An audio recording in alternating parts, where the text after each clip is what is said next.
Welcome to the Barrio Logan walking tour. If it's very loud, it's because I'm under the Coronado Bridge on-ramp and I have to get away from the center of the park because it's just too loud with the cars and the kids and the music. Chicano Park is the heart of Barrio Logan. In the late 60s, after the 5 tore through the neighborhood, they decided to build a Coronado Bridge, and the residents were angry about it, so the city promised them a park under the bridge where we are now. But in the early 70s, the city decided to do a U-turn and install a CHP substation, and just as the bulldozers were coming, for 12 days the residents of Chicano Park camped out, and eventually the substation was scrapped and Chicano Park was made. It's known for its iconic artwork all along the coast here. And it's a very unique place and probably the most unique neighborhood in San Diego, I believe. There's a park for the kids to play, there's the aforementioned art.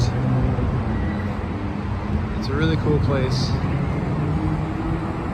It shows what can be done when the community sticks together. I'm going to now walk down the main drag, which is Logan Avenue.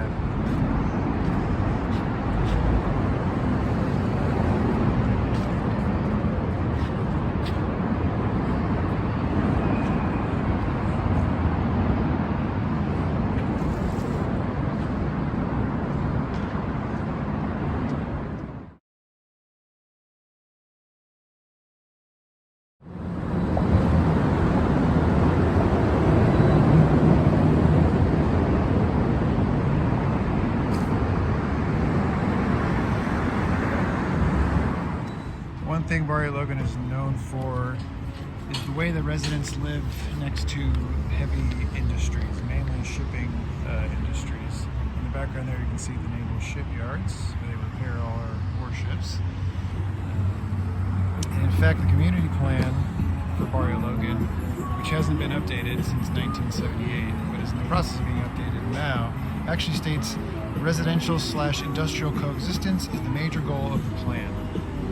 I haven't studied every plan in the city, but I would imagine that most of them don't have the goal of having residents live into industrial areas.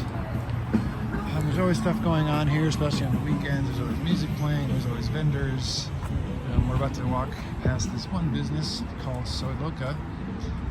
This lady, the owner who owns this place, actually gets this event going every few weeks called Walk the Block on Saturdays, where vendors come and all the artists open up their studios, and it's really cool. There's always good food and music.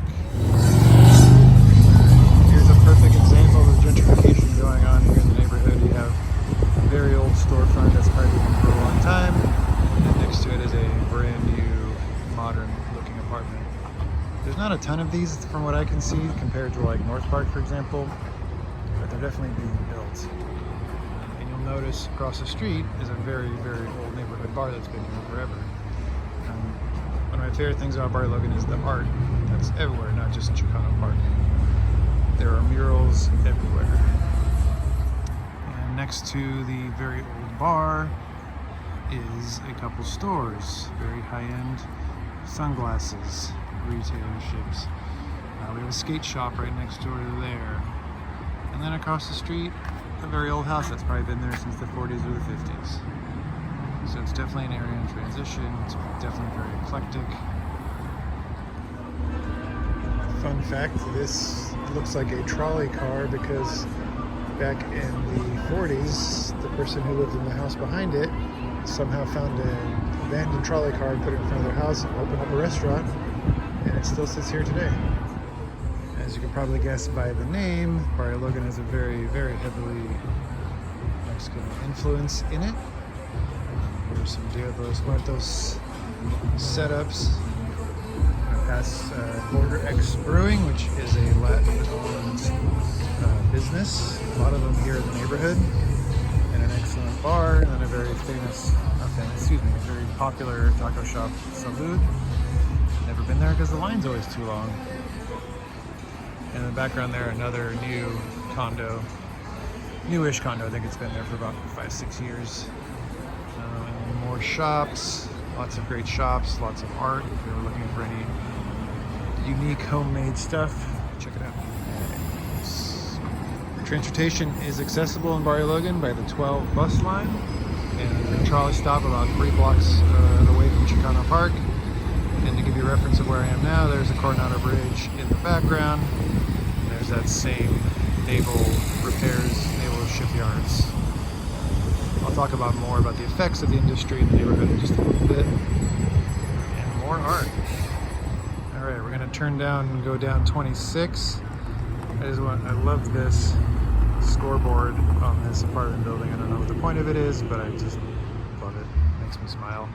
And we're gonna go down 26th Avenue, and we're gonna start to see a little bit more of the industry that's butting up against the residents, like I said earlier.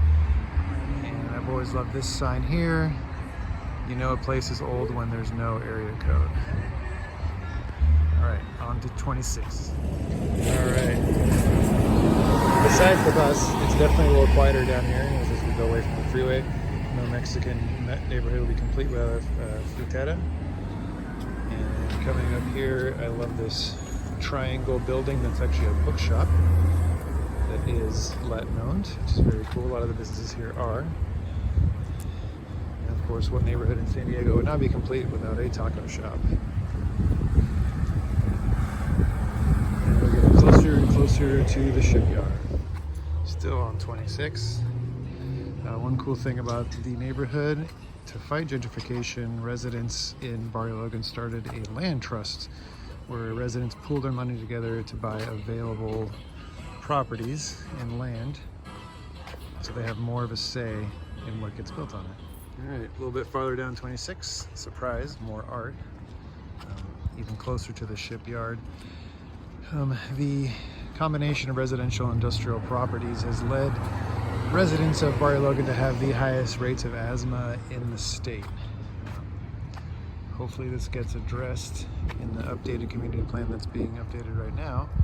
But as you can just see, I passed a few houses and now we're butting up against a power coating facility and whatever standard is. We are farther away from the freeway though, so it's much quieter. Okay, I've made it to the end of 26. I'm now approaching Main Street. And now we're getting super close to the naval shipyards here. And as you can see here, here's either a residence or some kind right next to some sort of shipping industry. So I guess they achieved their plan in the community plan of the 70s to have residential live in harmony with industry. But the high rates of asthma would probably tell you that it wasn't such a great idea. All right, I'm now next to a biofuel facility, which smells exactly what you would think a cooking oil recycling and grease trap service would smell like. And right across the street, it's some homes. Across the street here, safely. This is a perfect example of the tension I was talking about earlier, is industry mixed in with residential. So there's biofuel here, big old biofuel yard, some houses here. And then down this street is the Logan Avenue, the main drag where I was on.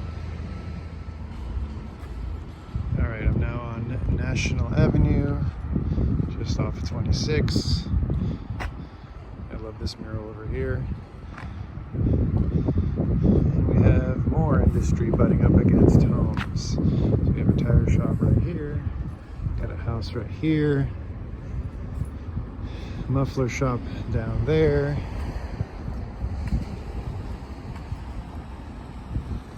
Not a surprise that the asthma rates, especially in children, are very high in this neighborhood. And that completes the tour of Barrio Logan. I recommend coming down here if you've never been here. It's great food, very eclectic, lots of art, lots of fun. And now, if you excuse me, I'm gonna go down to Cafe Moto and get myself a coffee.